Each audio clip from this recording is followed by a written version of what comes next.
अमेरिकेच्या राष्ट्राध्यक्षांनी आपल्याला एक इशारा दिला होता की भारताने जे काही कर आहेत ते कमी करावे, नाहीतर आम्ही सुद्धा जशाच तसे कर लावू. आणि त्या कराला सुरुवात, त्या कराच्या आकारणीला सुरुवात त्यांनी त्यांच्या 2 तारखेपासून म्हणजे आजपासून आपल्या इकडे केले. शेअर मार्केट कोसळलंय अशी बातमी आहे. सेन्सेक्स बिन्सेक्स म्हणजे ही सगळी पडझड मोठ्या प्रमाणावरती होते आहे.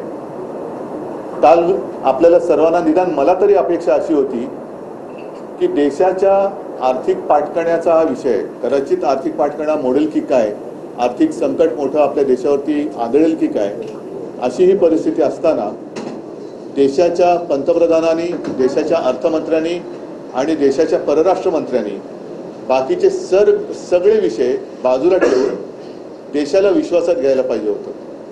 या संकटाचा मुकाबला आपल्याला काय पावलं उचलण्याची गरज आहे, आपण काय केलं तर त्याचा परिणाम काय होईल, त्याचा दुष्परिणाम काय होईल, आणि अशी जर का काल त्यांनी भूमिका घेतली असती तर.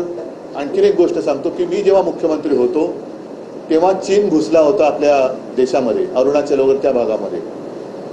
कोरोनाचा काळ होता. माननीय पंतप्रधानांनी त्यांनी व्हिडिओ कॉन्फरन्स घेतली होती. ते सुद्धा तेव्हा घरी बसून काम करत होते. देशातल्या सगळ्या राज्यातल्या मुख्यमंत्र्यांना आणि प्रमुख पक्षाच्या नेत्यांना त्यांनी व्हिडिओ कॉन्फरन्सिंगद्वारे विश्वासात घेतलं होतं. आम्ही सगळ्यांनी एकमुखाने त्यांना सांगितलं होतं की आपण देशाचे पंतप्रधान आहात, आपण देशाच्या हिताचेच निर्णय घ्याल अशी आम्हाला खात्री आणि विश्वास आहे. आपण याबाबत जो काही निर्णय घ्याल त्याला आमचा पाठिंबा असेल. जर त्याच पद्धतीने हे देशासमोर येणारं आर्थिक संकट सगळ्या देशवासियांना त्यांनी सांगितलं असतं आणि सगळ्यांना विश्वासात घेऊन आपण काय पावलं उचलणार आहोत हे सांगितलं असतं तर बरं झालं असतं. आम्ही एकमुखाने एका क्षणाचीही चर्चा न करता त्यांना पाठिंबा दिला असता. दुर्दैवाने तसं झालं नाही. उलट आता असं वाटते की त्याच्याकडे दुर्लक्ष व्हावं.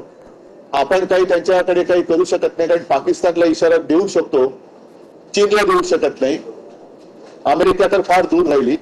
आणि मग काय करायचं असं आहे. ते जे काय करतील ते भोगत बसायचं आणि ते भोगतोय हे आपल्याला कळू द्यायचं नाही, म्हणून मग कुठेतरी वेगळे विषय काढायचे. आता हा एक खरा महत्वाचा मुद्दा. आज तरी मी अपेक्षा करतोय की आज तरी अधिवेशन सुरू आहे लोकसभेत आणि राज्यसभेत, सगळे विषय बाजूला ठेवून या आर्थिक संकटाबद्दल आपल्याला, आता पंतप्रधान मला वाटतं परदेशात गेले, परराष्ट्र मंत्री कुठे आहेत काही कल्पना नाही, अर्थमंत्र्यांनी तरी एक आवाहन, बाकी गृहमंत्र्यांचा तर काय आनंदच आहे, पण त्यांनी देशाला शासकीय भाषेत अवगत केले पाहिजे. पण तशी अपेक्षा करणं यांच्याकडनं हे खूप मला असं वाटतं चुकीचं ठरेल. पण त्यांनी हे खरं करणं आज गरजेचं आहे. असो,